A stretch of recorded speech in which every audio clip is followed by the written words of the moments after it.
All right, I think we can safely say some of that at the very end might get edited down a little, but you can tell emotions are a tad high. Yeah, he said the F word. Should he have said that, or will he bleep it out? I don't know. It's whatever my boss tells me to do. I just said it. I don't know. It doesn't mean I have to leave it in, but the emotion said just say it like you mean it. Yeah. Tell you, 75% Irish. If it were 100%, oh, God knows what would have happened. Thank God for the French. Oh, funny French. Okay, on Foley, there's this guy, his name was Court. And he only raced with us for a couple of times. And they were only beer can races. But Court was such a funny guy. And he goes, what's your name? Court. Like, Court's short for what? He goes, nothing. It's the name, Court. You mean like Court, C-O-U-R-T? He goes, no, like the basketball, like the law thing, Court. Court? He goes, yeah, Court. Just get over it. That's my name. I have to deal with it. It's funny. But anyway, we got into the whole thing with heritage and stuff. And, you know, comes across as the neatest guy. And all of a sudden, someone mentioned French, and this guy spun off into a tirade. Oh, the French, the French. And he just went on and lit into the French for, I don't know where that came from, but all of a sudden it's like, fuck the French. Oh my gosh. But yeah, so bless the French and Scottish in me to tone it down a little. Yeah, the French, they just kind of retreated in me, just saying, oh, don't, just settle down. But it took a while. So this little exercise, I don't want to spend a whole lot of time, is now we're addressing Jim Flood, which is Bob's old partner. And he's the guy that I had retained kind of at the last minute because, okay, here's what was going on with the driver's license issue at the time my head got blown up. Was I hired a guy in Hart, Michigan, to get my driver's license restored. And he's a Michigan attorney.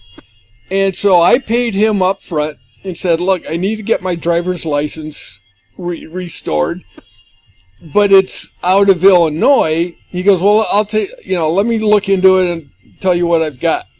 Meanwhile, I'm driving to Chicago every weekend and everything else. The attorney looks into it and he gets back to me a little bit later. And Mick and I went into the first conference with him. And this is before I got the job. But I'm like, I've got to get my license restored. Can't you? And he goes, well, are you still drinking? And immediately I pause. And that's a red flag, I know. And I said, yeah, but. So, attorney doesn't want to hear yabbits. But I was like, anyway, so I didn't lie. I said, yes, but. Anyway, he goes, well, let me look into it and see what I can do.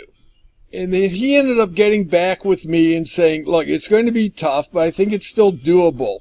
And he goes, but you need to get this cleared up out of Cook County first. And he recommended go hire an Illinois attorney. I'll be on retainer if you need me for any reason. But I didn't find that out for very long because when he said he was going to look into it was when I first started the job. By the time he said hire someone else, 10, 12 weeks went by, and I kept calling him up and saying, what's going on? And he wasn't there, and I obviously, secretary was told, don't let him call through, don't, just keep putting him on hold. And as it turned out, Mick had told him I kept drinking and driving, and so this guy didn't know what to believe, wanted nothing to do with me. So he made himself unavailable, and finally, when I finally blew up in Chicago, saying, come on, I've been waiting for you, and your office says he's looking into it, and I don't hear anything. You know, I'm faxing him letters. What's going on? finally he says, you know what, my best advice is to hire a Chicago attorney or an Illinois attorney. Well, you could have told me that 2 months ago. This is October when he tells me this. But I found out later that Mick had told him I kept drinking and driving. So you want to, that's the way lawyers deal with it. Hide, run. Don't address the elephant in the room. Just pretend it's not there. Oh, you guys. That's a good way to run your life. Anyway, so I'd hired an attorney in Illinois out of the referral. And how much? He said $3,000. Like, $3,000? For what? And, you know, it is what it is, folks. But I had to put, it was like, well, there's, you know, $2,000 for, and then I tacked on a $1,000 finder's fee because I got your name, or you're given me by the attorney in Michigan. And so I berated everything. I berated the Michigan attorney. And so he took $1,000 off my bill, but still, it was a finder's fee that the guy tacked on another $1,000 to, because he was the Illinois guy was a retainer under Michigan guy. All right, you following along? Okay, I hope so, because I'm kind of remembering things as they get the dust blown off. So then this guy kind of hemmed and hawed and didn't really do anything. Well, at that point, I thought, I'm going to get another attorney because I need a character witness because I have no one. So I thought, who better than Bob's good friend, Robert Froberg? And this is before my head blew up. This is the driver's license issue. Nothing to do before head blew up. So I called up my good buddy Jim Flood because he had saved me with the aggravated assault charge with Ray, which we haven't covered yet, I know, but he gave me a solid on that. He gave me a Froberg family discount. He helped me free up the trust, so he did me a huge solid there for a Froberg family discount. I think each of those were $750, because the guy did. He got what I was hoping for. It was going to cost $750, well, except for the domestic aggravated assault kept getting continued and stuff. Not by he didn't want anything to do with that. He defended me, but he wanted that thing over then, you know. And that cost me $3,000 and change. But it got dropped anyway. We're not there yet. I haven't told that one yet. Anyway, so I hired Jim for the third time for the driver's license. Then after my head exploded, now we're moving forward, is this letter I wrote him, and we'll just bounce through it, because there's no reason. For the record, told you that's the way I did. But it's to him only. No letterhead, no, you know, flood office, whatever. But for the record, meaning I'm retaining this if we ever go to court. I hope you do too, because I did litigation just like these guys. And I say in my nasally voice, for the record, I've decided to forward you some more documents directly related to the events occurring between November 21st through 25th, 2007. Stop.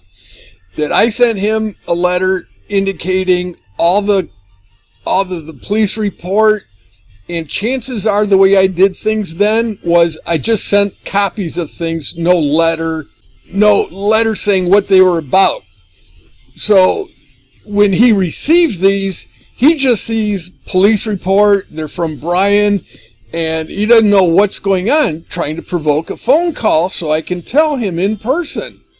But that's why I have no copy of a letter here. Hold on one second. Can't remember where I left off. Making granola. Anyway. So I hired Jim to be my character witness in this whole thing because I had this feeling, God, that the Stayskulls knew I was in Chicago and I had this job. And for some reason, God, I felt like they were going to do something to get me pulled over because I didn't have a driver's license. So I got taken out. I really had to, and that's why I hired Jim. Was to not only protect me to get my driver's license, was if these guys Stayskulls came and attacked me for whatever reason, then at least he knew about it. And it'll make more sense when I show you what I gave him. But so he was retained. He had not sent me a bill. He kind of didn't know what was going on. And I'll show you why. But he was on my retainer. So legally, I was his client. So that's where I'm picking up on this letter. He said, to be honest with you, it's been even more difficult to prove what happened over Thanksgiving than it was trying to establish how outrageous my family is with their lies and deceit. I certainly can't rely on the local police chief of stupid to conduct any formidable investigation. As a result, I've decided to join forces with the Frobergs and Stayskulls in their claim that I've gone crazy by including the attached correspondences. They were sent to the village manager at the time of my brain was getting fried by the drug interaction allegedly induced by Bob Froberg. And that's when I do the diary of the madman. Anyway, so I'm kind of keeping him included in things, just to be annoying, which I was. And I don't want to read the whole, it's right here if you guys want to read it. Anyway. It's Bob Bose. Oh my God. Do a quick show of the letter I sent him. But I'm just digging my own hole. In the grand scheme of things, I'm digging my own hole. God had his agenda. I had mine. We weren't I didn't show up at the staff meeting. I just figured out it's going to be the same old, same old. Don't drink. That's it. You'll be fine. I believe in God. That's all I need to do. Anyway, because I wrap things up at the bottom of each page.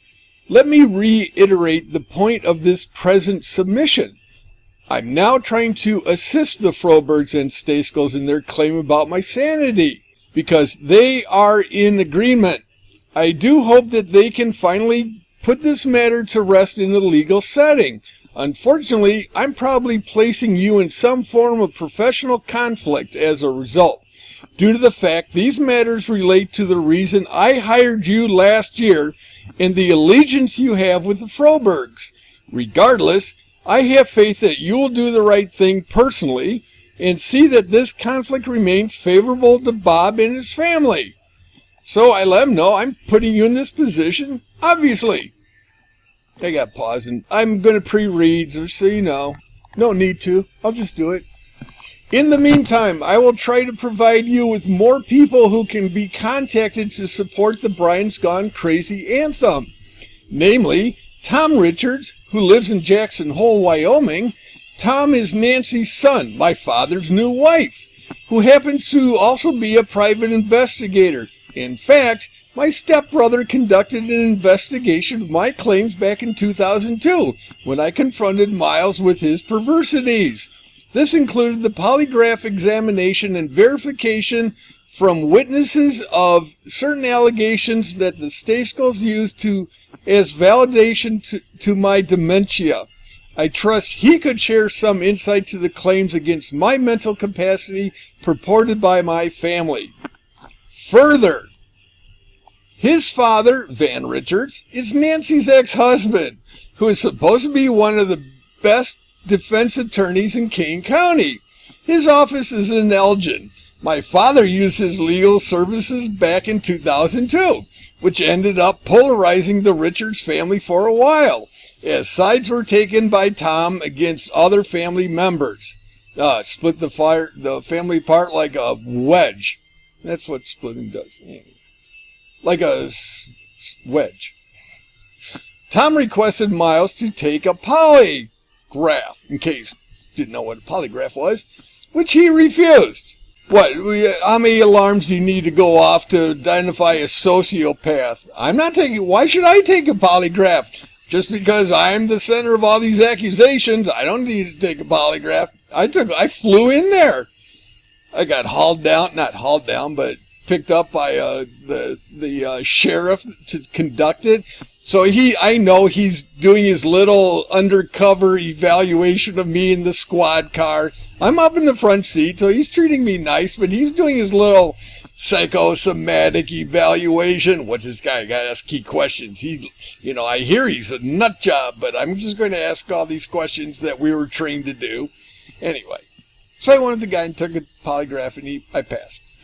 Anyway, I wish I could be making all this up, but the facts are far more ironic and enticing to a climactic conclusion than anything Hollywood writers could ever fabricate in this madness. By the way, the Hollywood writers were on strike, so I played that into my script. As I await more confirmation from medical records and information provided by Hackley Hospital, there will be a time when I will have accrued enough evidence to approach Illinois DCFS, Department of Family Services, and or more school superintendents to disseminate my concerns for children suspect of abuse in their home, referencing Dina and her kids and the Frobergs stuff. Because Jim Flood knew about that. Either I'm crazy or some people have more to hide than are willing to admit. It seems almost as if some people are willing to attempt killing someone to prevent some family skeletons to get exposed, but that may be an exaggeration made by idiocy. So I throw out the card and say, wow, this may or may not be.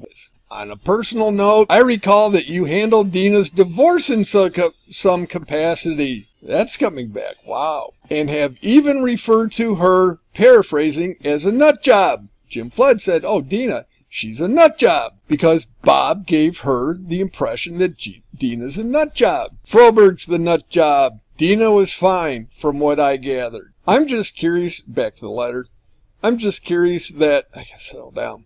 I'm just curious that if that was based on personal observations or from stories from her father. Ironically, my discussions with her indicated that she was certainly saner about some matters than Bob was, particularly when she described some of the things that happened to her growing up in the Froberg homestead. I'm not going to touch those. They're speculation or rumors, particularly when she described some of the things that happened to her growing up in the Froberg homestead. Please feel free to share this opinion with others, Frobergs, as deemed necessary, as it will most likely add to my insanity's plea someday. In the meantime, I am preparing to continue this process until my accumulation of 42-cent, wow, it was only 42 cents back then, my 42-cent investments provide. In the meantime, I'm prepared to continue this process until my accumulation of 42-cent investments proves futile. Crazy stuff, this legal process. P.S. We'll wrap it, because this is funny. This is Ron. P.S. As a litmus test to the Froberg's credibility and honesty, the following is from Dina's husband's website. I truly wonder what Bob would elaborate on if ever forced to testify under oath, as this is the storyline of what a $5,000 to $10,000 guest speaker fee will bring to the audience. And this is out of the Shimoni website. Ron. Ron has an amazing story of struggle, grit, and perseverance that epitomizes triumph in the American dream. And you gotta hear the battle hymn of the Republic in the background. Ron arrived in America 17 years ago, unable to speak English, with virtually nothing. His mother was, she had money. While driving a cab in the streets of Chicago, Ron taught himself how to speak and read English.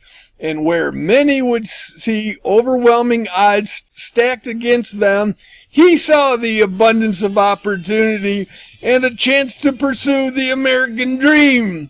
Ron's unique and amazing story of overcoming great odds and becoming a recognized business leader and coach is helping others to achieve their own personal success. Who needs God? We've got Ron Shimoni, people. He's our savior. Ron Brink, that's not in here. He brings a level of enthusiasm and vigor that is motivational and results-oriented. A truly self-made man. Ron called upon his survival skills and desires to pursue his ambitions. That's out. I knew I copied that somewhere. I thought it was in the book, but I gave it to Flood. purely entertaining stuff for any Law and Order episode, if you ask me. For free, I'll tell everyone the facts as indicated by Bob over the past 5 years. Because when I was at the Frobergs, Bob hated Ron. And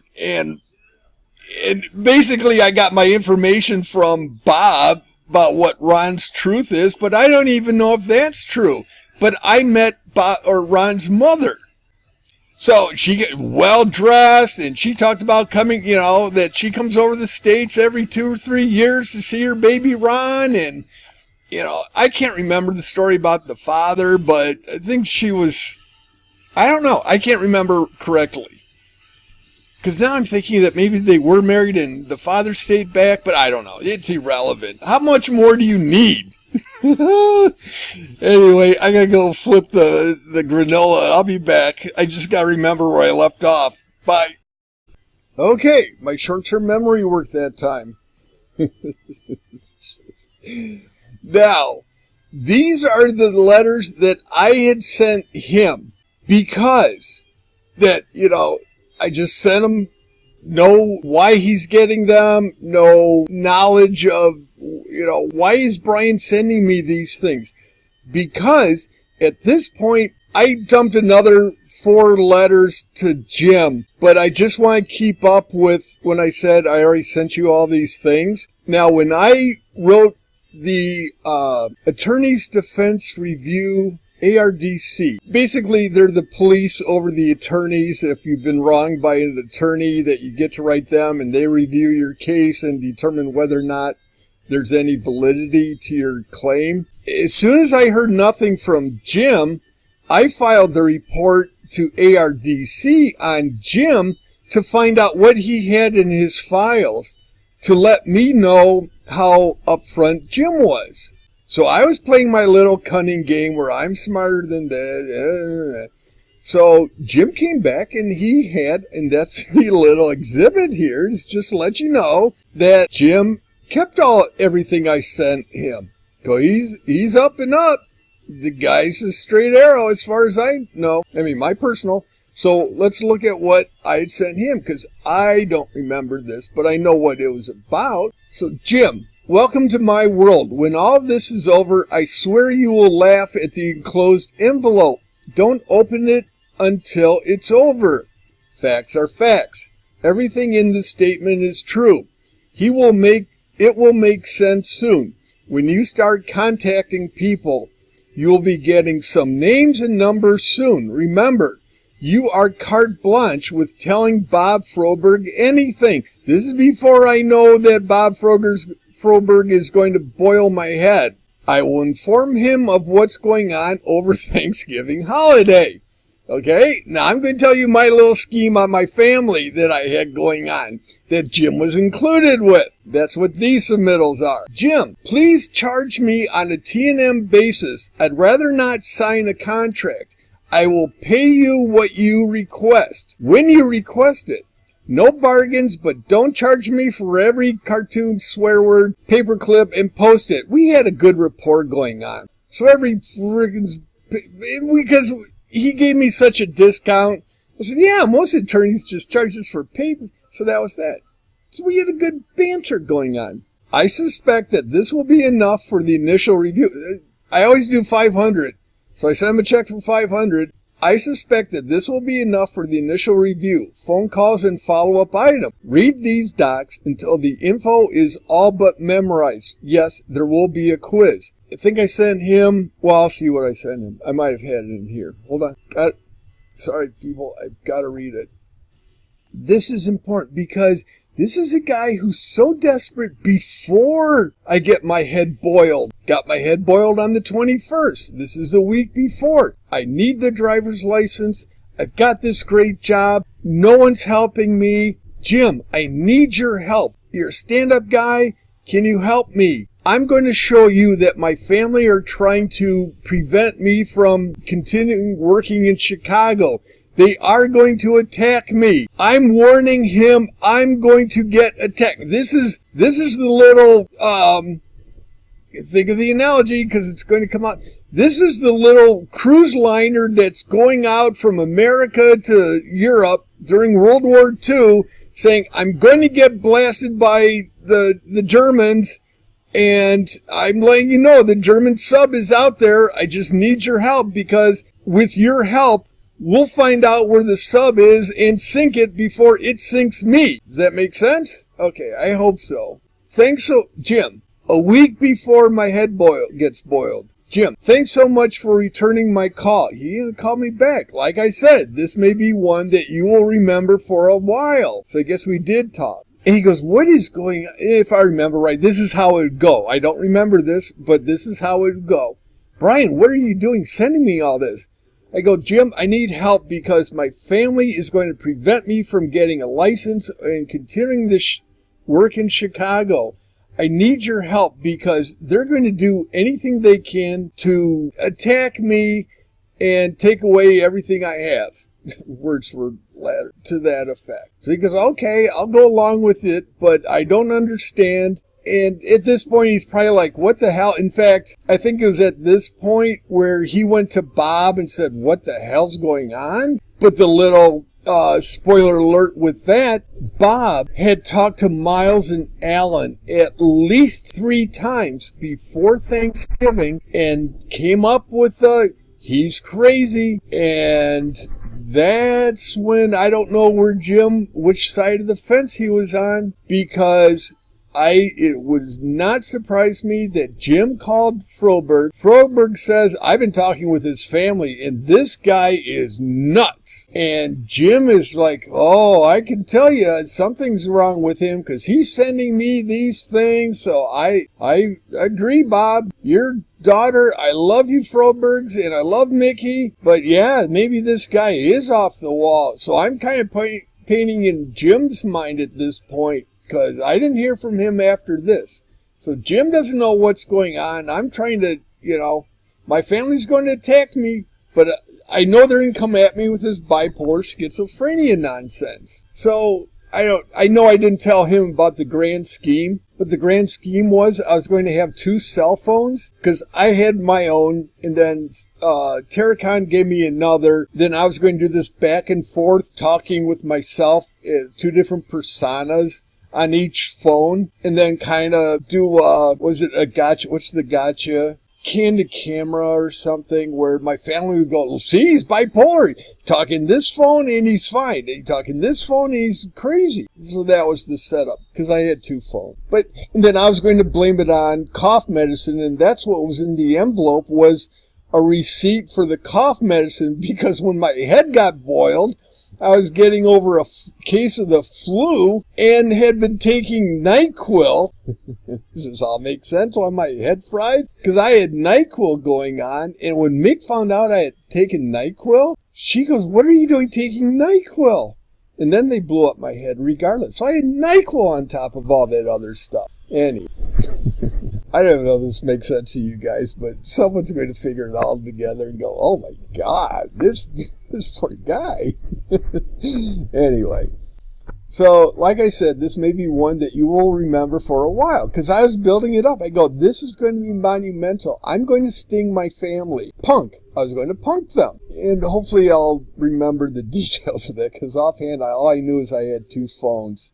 I was going to do that back and forth, and then the gotcha. Oh, her whole family was going to be around when my family would be going around, look, he's crazy, because I wanted them to get me on speakerphone in Jim's office, and have this whole thing where they start saying, look how crazy he is, and then I, saying, aha, it's me, I've got the Frobergs with me, and at your end, you got the Stay School saying how crazy I am, and I'm not. That was, that's the gist of the sting, was to get them, because I wanted to get Stay Skulls and Alan and Patty and probably Jane in Jim's presence to come after me saying how crazy I was. Well, it turns out they did a good job. But let's just please read the attached docs in order, and make any notes regarding questions, clarifications, etc. I sent him the 5-page letter I sent Miles. I'd make a list of characters now, but feel that your questions will allow me to explain things better. So he probably called me after this.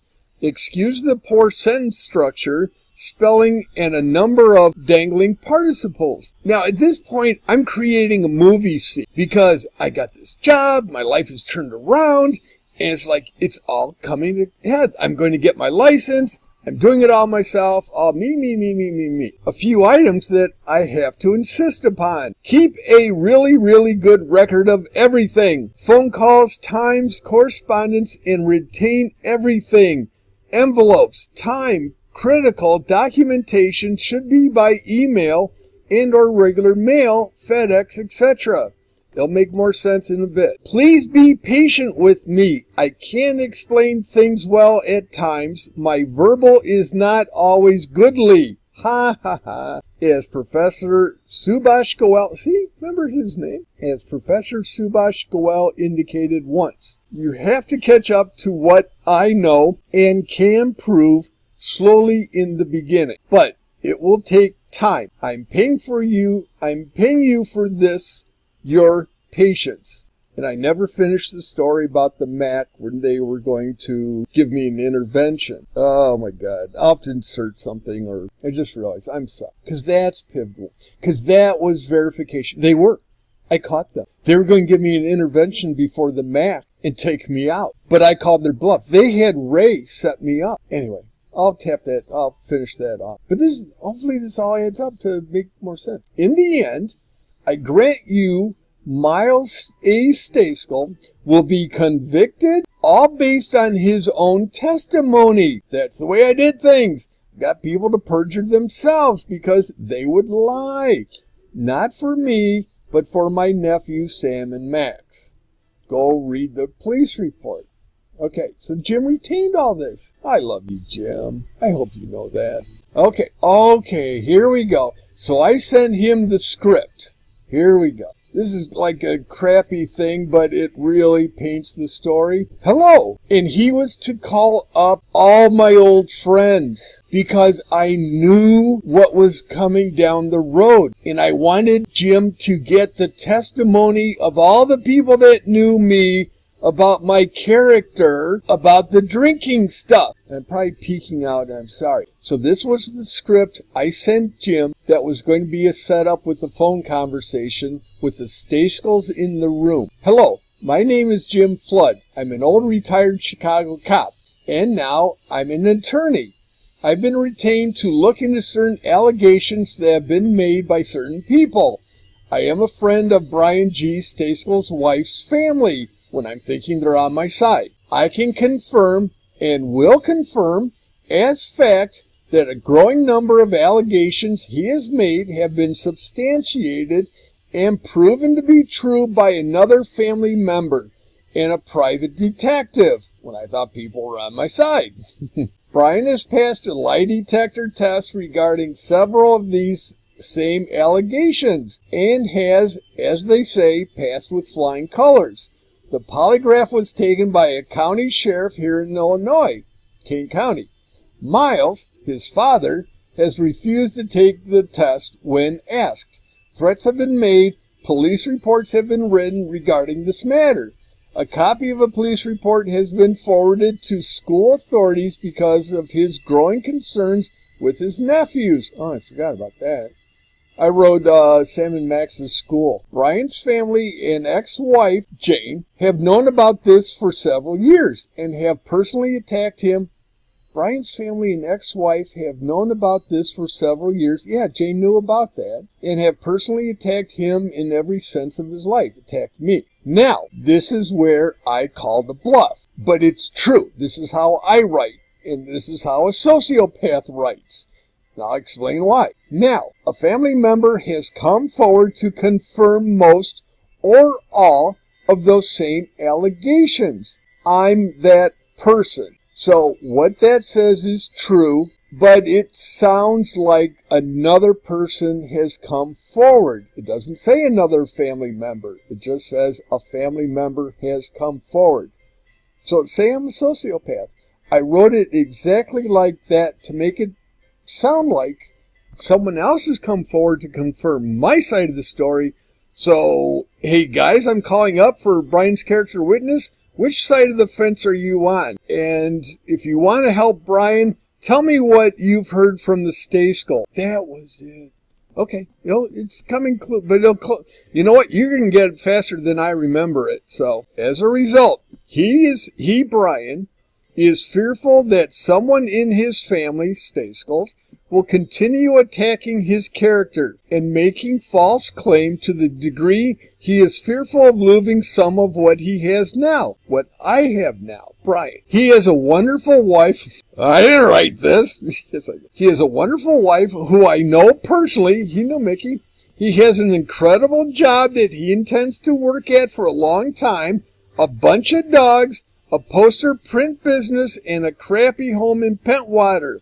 His knees and back are all good. He still races and loses. He just wants to get on with his life. Slowly coming back to me. You guys will get it before I do. Brian just wanted me to add. Now, this is Jim calling up all the friends and everyone else. Because none of my college friends, no one else I knew talked to me because Jane and I had the same social circle at Purdue, and I lost that PR campaign. Brian just wanted me to add Jim Flood. He has been very, very tired throughout this long, drawn-out process until now, and has been under this pressure for a lot longer than you can imagine, and just wants to finally put an end to this nonsense. All right? Me saying, it's over, guys, stop. That being said, do you have anything to say or contribute to this matter, such as a time when one of his family members or ex-wife or Ray Fisher, as noted, contacted you directly? What that means is my family called everyone to let them know I was crazy, and I heard back from no one when I tried calling them to find out what they had heard. So I understand what position they were put in, but by hiring an attorney, the intent was, look, this is getting serious, like illegal serious. I want you to tell my lawyer what you have heard about me. And what you have heard about me is that I've gone crazy and I have a long history of mental illness provided to you by Stay Skulls, Jane, or Ray Fisher. And I wanted Jim to free these people up from any obligation to, I wanted them to tell the truth. And if they said, yeah, Jane called me up and said that Brian's bipolar and he's gone nuts, then Jim was to retain that person and I was going to pay the expenses. Does that make sense? By the way, do you realize that if you mail me a check for $1 for legal fees, they come under Jim's wing? You will be protected as a client of mine for anything related to this matter. My office will send you a bill to be paid in full after this is all over. But I have to warn you, I have outrageous markups. This is Jim, and I got him to, I have outrageous markups for stamps and post-its. Just ask Brian. I'm planning on a retirement village with what I'm making off him. Because if anyone incurred any expenses, they were to forward it to Jim, and they'd take care of it. So if anyone felt threatened and had to hire an attorney, we would pick it up, meaning I would pick it up, but they'd be covered under Jim for $1. So I had my chess match played out forever. Hold on. And I'm thinking,